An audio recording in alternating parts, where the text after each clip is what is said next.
What's up? My name is BABATUNDE, and here's what happens in the opera Tosca. Yeah, I'm drinking wine. You don't know this opera like I do. Tosca takes place in Rome in like the 1800s. The opera starts off with this guy Angelotti. He's a political prisoner that just escaped from prison and runs to hide inside of a church. Real quick, am I the only one that thinks that's bold? I mean, like, you can go hide anywhere, right? Now we meet one of the main characters, Mario Cavaradossi. We're gonna call him Cav. He's in there painting a portrait of Mary Magdalene. Now the sacristan comes in, the guy in charge of taking care of the church. He comes in and he says, "Hey bro, isn't that supposed to be Mary Magdalene?" And he's like, "Yep. Yeah, okay, but why she got blonde hair and blue eyes? You know, she looks a lot like that one lady who's been coming to the church a lot more recently." "Nah, I painted her to look like my girl, Tosca." "Yeah, have you heard of blasphemy before?" "It'll be all right. I'm a tenor." Wait, hang on. Isn't Tosca a brunette? You know what? Not my problem. So he leaves and Angelotti comes out of his hiding place and he's like, "Hey, Cav!" And Cav's like, "Angelotti, what's up, dog? I know you got out." Wait, hang on. He hears his girl Tosca coming, so Angelotti runs to go hide. And Tosca comes in like, "Who were you talking to?" And Cav's like, "Chill, babe. Ain't no other women here." And Tosca's like, "Yeah, I'm probably tripping." "Oh, so now we're just painting blonde." You know what? She leaves and Angelotti comes back out. And he says, "Hey Cav, my sister's been coming to the church a lot more recently. She's blonde. Yeah, she hid some women's disguises somewhere for me." So they quickly dress him up in some women's stuff and they leave. Next, hang on. Just give me. So after they leave, the guy in charge of taking care of the church, he comes back in with a bunch of people for a big celebration ceremony. But the celebration gets interrupted by the chief of police, Scarpia.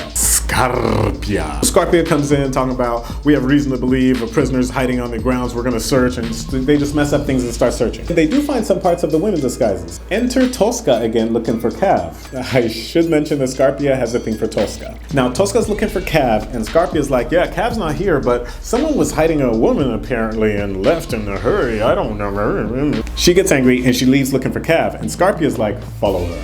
And this is the part where the villain reveals his master plan in a monologue. "I'm going to kill Cav, then Tosca is mine." And then he gets creepier by blending in the song with the rest of the church chorus. Te Deum. And that's the end of Act 1. So Act 2 starts out in Scarpia's place. Scarpia just sent a letter requesting Tosca's presence, and he just found out that they caught Cav. So they bring Cav in and start questioning him, but my boy's not talking. "Look, I don't know Angelotti, I don't know Lottie Dottie, I don't cause trouble, I don't bother nobody." Next, Tosca gets in just in time to see them take Cav into a back room, and he's like, "Don't tell them nothing," slams the door. Tosca knows what's up, that's his girl, she's in on it, but she's not talking. Until she hears them torturing him. She tells them where to find Angelotti, and they stop torturing him. And then, they all hear Scarpia get some bad political news that pretty much means he's gonna be out of a job soon. Cav pretty much does the Italian version of haha. So Scarpia says, "Execute that man." They take him off and leave Scarpia alone with Tosca. Scarpia says, "You know I can take care of all this if you take care of all that." And Tosca says, "You."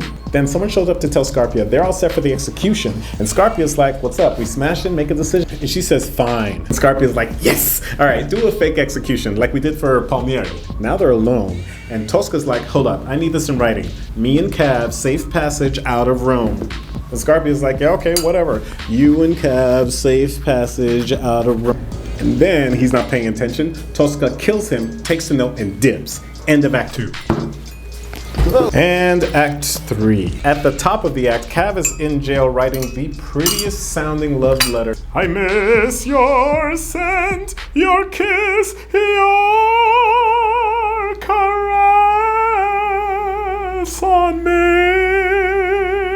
Then, Tosca shows up at the jail to catch Cav up. She tells him Scarpia's dead, she shows him the note of free passage, she tells him about the fake execution that he needs to sell it.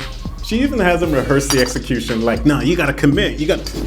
So then they come to get Cav for the execution, and they have him out there, the firing squad is all lined up, and they're all... You know, Cav, he... Then it's all over, everyone clears out, and Tosca goes to get Cav, and she's like, Cav.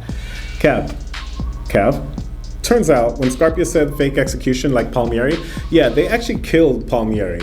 This was Scarpia's plan. Tosca, standing over Cav's body, hears that they found Scarpia's body and starts running. She runs all the way to the top of the wall, but there's nowhere else to go, so she jumps.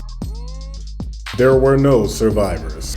The end. Yeah, that's a rough one. What did Bugs say about operas? That's the story of Tosca. Okay, if you like the way I talk about opera, you should subscribe. Now, if you like that story, one, something might be wrong with you. Two, you'll probably like Carmen. I'm making a whole playlist of these. And I'm trying to keep these short because I wouldn't watch it if it was longer. So, peace.